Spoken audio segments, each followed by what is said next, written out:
नमस्कार, मैं हूं आपके साथ मयंक। देखिए, आज 14 मार्च है और पिछले 24 घंटे के अंदर क्या हालात हुए जंग में, ईरान ने कहां कहां हमले किए, उन सब की जानकारी मैं आपको दूंगा। देखिए, एक्सपर्ट्स ये बता रहे हैं कि पिछले 24 घंटे के अंदर यानी 13 तारीख से 14 तारीख के बीच में जो हमले ईरान की तरफ से किए, इन्होंने इस जंग के नेचर को बदल के रख दिया है। अब ऐसा क्यों कहा जा रहा है, हम इसको समझने की कोशिश करेंगे। आप देखिए, पिछले चंद घंटों के अंदर हमले कहां कहां हुए। आप अगर दुबई की बात करें तो दुबई में एक सवाल तो मुझसे बार बार पूछा गया कि मयंक जी, क्या बुर्ज खलीफा खतरे में है? खतरे में तो होगा ही। खतरे में अमेरिका है, खतरे में इजराइल है, खतरे में फ्रांस है, खतरे में इटली है, खतरे में वो सब अरब के देश हैं जो कि इस पूरे मामले में जब हमला हुआ ईरान पे तो जो अमेरिकन बेसिस के साथ, अमेरिकन फोर्सेस के साथ थे, वो सब खतरे में हैं। जब सुप्रीम लीडर पर हमला किया था उसके पहले ये सोचना चाहिए था बात। अक्सर मैं ये बात कहता हूं। तो देखिए, कल जो हमला हुआ दुबई में फाइनेंशियल सेंटर के पास, जो हमला हुआ इसके बेहद करीब है बुर्ज खलीफा। और जब यहां पर ड्रोन गिरा और जो धुआं यहां से निकला तो वो धुएं के पीछे ही बुर्ज खलीफा बेहद करीब, धुआं एरिया था पूरा, और वो धुएं के पीछे से बुर्ज खलीफा दिखाई दे रहा था। कई मेरे दर्शकों ने ये जब विजुअल्स देखे तो उसके बाद हम मुझसे ये सवाल किया कि मयंक जी, क्या बुर्ज खलीफा भी ईरान के निशाने पे है?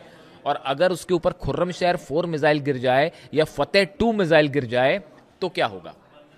इसका जवाब क्या मुझे देने की जरूरत है कि क्या होगा? देखिए, फाइनेंशियल सेंटर जो है उसके बेहद करीब है बुर्ज खलीफा। फाइनेंशियल सेंटर के ऊपर अगर ड्रोन गिरता है तो इसका मतलब यह है कि ईरान जब चाहे तब बुर्ज खलीफा पर हमला कर सकता है। ऐसी बात एक्सपर्ट्स बता रहे हैं।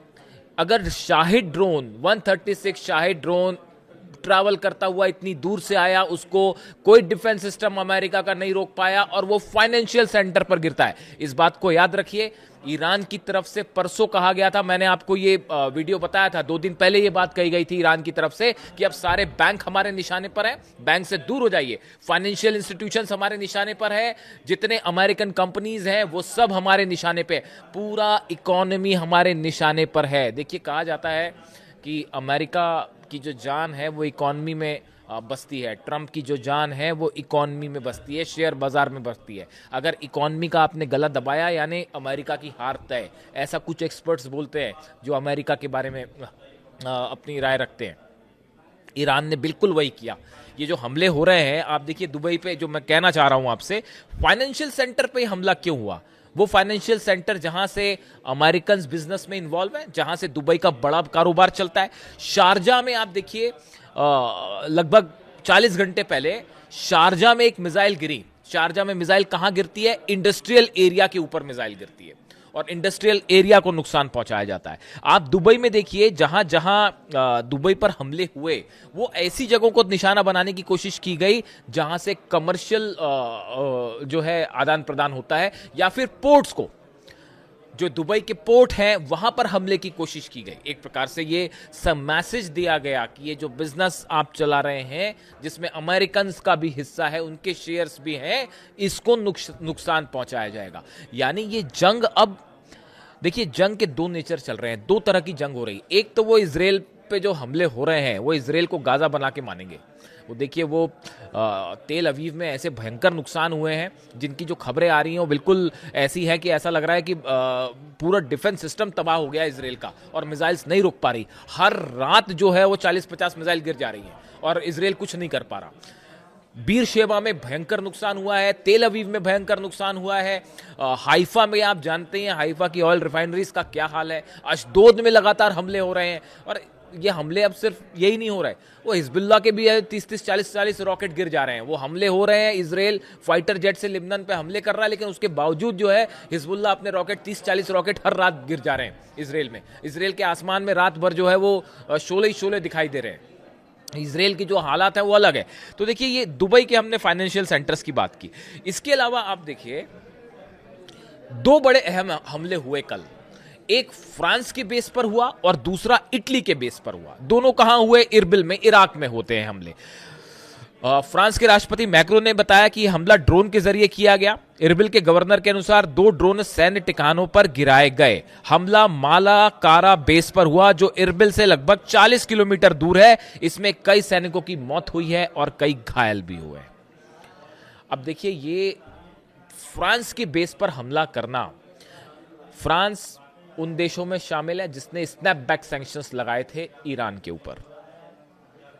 और ईरान की तरफ से यह कहना कि अब जितने इकोनॉमी इंस्टीट्यूशंस हैं या जो ऐसे देश हैं जो अमेरिका के साथ हैं या जिन्होंने ईरान पर प्रतिबंध लगाए हैं, अब वो सबके सब निशाने पे है। और ये पहला मौका था कि फ्रांस के बेस पर ईरान का शाही ड्रोन गिर गया। आप देखिए, ये वो बेसेस हैं जिसमें दुनिया के सबसे आधुनिक फाइटर जेट्स खड़े हुए हैं। इसमें डिफेंस सिस्टम्स लगे हुए हैं। खैर, डिफेंस सिस्टम तो अब ज्यादा बचे नहीं, वो उनका खत्म हो गए सब वो, लेकिन फिर भी जो थोड़े बहुत डिफेंस सिस्टम है वो कोई कुछ नहीं रोक पा रहा। यानी ईरान का शाहिद ड्रोन, अब ये कहा जा रहा है कि जब चाहे जहां चाहे वहां हमला कर दे रहे हैं, और जहां थोड़े बहुत हमले नहीं हो पा रहे वहां पे अगर आप 30-40 ड्रोन छोड़ दें तो उसमें से 2-3 ड्रोन तो गिर ही रहे हैं। तो ये कहानी हुई फ्रांस के बेस की, जहां पर सीधा हमला था ईरान का। आप इटली की बात करें, इटली के बेस को भी सीधा हमले में निशाना बनाया गया और उस पर मिसाइल भी गिरी है। यानी निशाने पर फ्रांस और इटली, यूरोपीय देश जो स्नैपबैक सैंक्शंस लगा रहे थे तमाम तरह के, वो भी अब निशाने पर है। यानी इस जंग का नेचर, जो दायरा है वो बढ़ता जा रहा है, और ना सिर्फ बढ़ता जा रहा है बल्कि ईरान जो है वो सब पर भारी पड़ता दिखाई दे रहा है। मतलब पहले तो कहाँ इस तरह की बातें हो रही थी कि जो है इजराइल से कैसे जंग करेंगे, फिर अमेरिका से कैसे, इजराइल को भी ठोका जा रहा है, अमेरिका घुटनों पे है, और अब जो है वो यूरोप के देशों पर भी जो है उनके बेसिस पर भी सीधे हमले हो रहे हैं। जो वहां से जो भी हथियार भेज रहे हैं अपने, कोई एयरक्राफ्ट कैरियर भेज रहा है, कोई कुछ भेज रहा है, वो उस पर भी हमले हो रहे हैं। और एयरक्राफ्ट कैरियर, फ्रांस का और दूसरे देशों की एयरक्राफ्ट की कैरियर की क्या बात करनी। अब्राहम लिंकन जान बचा के भाग पड़ा है और वो पता नहीं कितने किलोमीटर पीछे हट गया है। वो उस पर आईआरजीसी ने फिर मिसाइल्स दागी हैं। कल मैंने आपको बताया था जिब्राल्टार फोर्ट पर कैसे आग लगी, और वो उसके बाद अमेरिका को ये बोलना पड़ा कि भैया वो जो है हमारे तो लॉन्ड्री में आग लग गई थी, और उसमें लॉन्ड्री में आग लगने से जो है वो सैनिक घायल हो जाएंगे। मतलब कौन से डिफेंस एक्सपर्ट को ये बात हजम होगी, आप ही बताइए सोच के। हो भी सकता है, वैसे तो होने को कुछ भी हो सकता है, लेकिन आप सोचिए दुनिया के सबसे बड़ा एयरक्राफ्ट कैरियर जिसमें जो है 70-75 fighter jets, F-18 hornet fighter jets, उसमें एक लॉन्ड्री में आग लग जाती है और उसमें सैनिक घायल हो जाते हैं और बाकी के बंकर में छुप जाते हैं। तो इससे हैरान करने वाली बात और क्या हो सकती है? इसकी सच्चाई क्या है वो अधिकांश मैं आपको पिछले वीडियो में बता चुका हूं कि शाहिद ड्रोन क्या क्या कर सकता है। 136 वो पूरा अरब देख रहा है, तो इस बारे में कुछ वो बात करने की वो नहीं है। तो देखिए, कहना मैं चाह रहा हूं, इराक में बगदाद में अमेरिका का जो विक्टोरिया बेस है वो भी धुआं धुआं हो रखा है।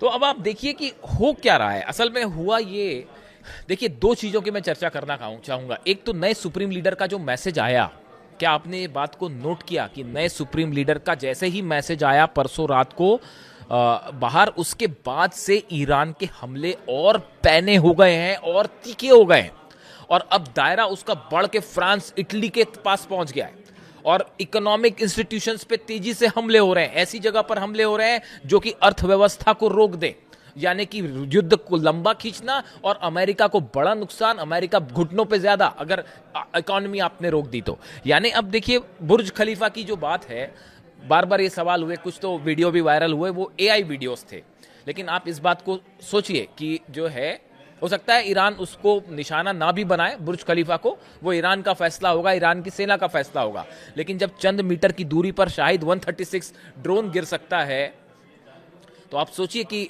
तेल अवीव में जो हाल हो रहा है, हजार किलो के जो वॉरहेड्स के साथ जो गड्ढे हो जा रहे हैं जमीन में सैकड़ों फीट के, अगर वैसी ही एक मिसाइल बुर्ज खलीफा की तरफ चल पड़ी तो फिर क्या होगा? कैसे उसको रोक पाएंगे? सब देशों के डिफेंस सिस्टम बुरी तरह से, या तो मिसाइल्स खत्म हो रही हैं, रोकना मुश्किल हो जा रहा है, और इतनी ज्यादा मिसाइल्स और ड्रोन्स फायर हो रहे हैं लगातार, और ये बिना रोक के बेलगाम हमले हो रहे हैं। और खासकर इस मैसेज के बाद जो नए सुप्रीम लीडर की तरफ से कहा गया है कि जब तक अली खामेनी साहब की शहादत का बदला नहीं लिया जाता ये जंग नहीं रुकेगी, स्ट्रेट ऑफ हॉर्मुज बंद रहेगा। यानी आप देखिए, पिछले ये जो नई स्पीच आई सामने नए सुप्रीम लीडर की, उसके बाद से इस जंग का नेचर अब तेजी से इकोनॉमिक होता जा रहा है और ऐसा लग रहा है कि अब ये बैंक्स निशाना है, फाइनेंशियल इंस्टीट्यूशंस निशाना है, इंडस्ट्रियल एरिया निशाना है, फ्रांस और इटली, यानी इसका दायरा बढ़ गया है। और हैरानी की बात नहीं होनी चाहिए, मेरे पास एक फ़ोन आया मेरे दर्शक का ऑस्ट्रेलिया से। उन्होंने मुझसे कहा कि मयंक जी, वो अक्सर मेरी आलोचना करते थे और ये जब मैं वीडियो बनाता था ईरान के ऊपर कि ईरान की खुर्रमशहर मिसाइल ऐसी है और शाहिद 136 ड्रोन ये कर सकता है और ईरान के पास ये ताकत है, तो वो अक्सर, हालांकि मित्र ही हैं मेरे, लेकिन वो मजाक मजाक में मुझसे कहते थे कि आप जो है जान बढ़ा चढ़ा के ईरान की तारीफ करते हो। कल उनका मेरे पास फोन आया, बोले मयंक जी आपका कहा एक एक शब्द साबित हो रहा है सही, और ईरान की मिसाइल्स ने अमेरिका का वो हाल कर दिया जो डोनाल्ड ट्रंप ने सपने में भी नहीं सोचा होगा। शाहिद 136 ड्रोन, मैंने कितने वीडियो बनाए और आपको बताया कितना खतरनाक साबित हो सकता था। आज पूरी दुनिया देख रही है, पूरा अरब जल रहा है, अमेरिकन बेसेस जल रहे हैं और कहीं एक एक बात सच साबित हो रही है। ये मेरे शब्द नहीं है, उनके शब्द हैं, जो कभी मुझे मजाक मजाक में कहते थे कि यार आप तो ईरान को बढ़ा चढ़ा के बता रहे हो। आज देख लो, एक देश अमेरिका पर भारी पड़ रहा है। इजराइल का तो वो हाल है, वो अगले वीडियो में बताता हूं आपको मैं, कि इजराइल में अभी कौन, सबसे बड़ा सवाल ये है वहां कौन जिंदा है और कौन मर गया, इसकी पुष्टि नहीं हो पा रही है। यही अपने आप में एक बड़ा सस्पेंस बना हुआ है कि कहां कौन कौन अधिकारी, कितने मंत्री जो है, कौन जिंदा है, कौन मोसाद चीफ जिंदा है नहीं जिंदा है, यही नहीं पता चल पा रहा है साहब। तो वो जो है उसके लिए एक अलग वीडियो होगा। लेकिन कुल मिला के हालात ये हैं कि पिछले 24 घंटे में ईरान ने अपने जंग का दायरे को बड़ा कर दिया है। एक बड़ी लंबी जंग के साथ नए सुप्रीम लीडर के मैसेज के बाद ईरान का जोश फिर हाई है और ईरान भारी पड़ रहा है। इससे जुड़ा जो भी अपडेट होगा, नए हमलों को लेकर जो भी अपडेट होगा, मैं आप तक पहुंचाऊंगा। Thank you so much.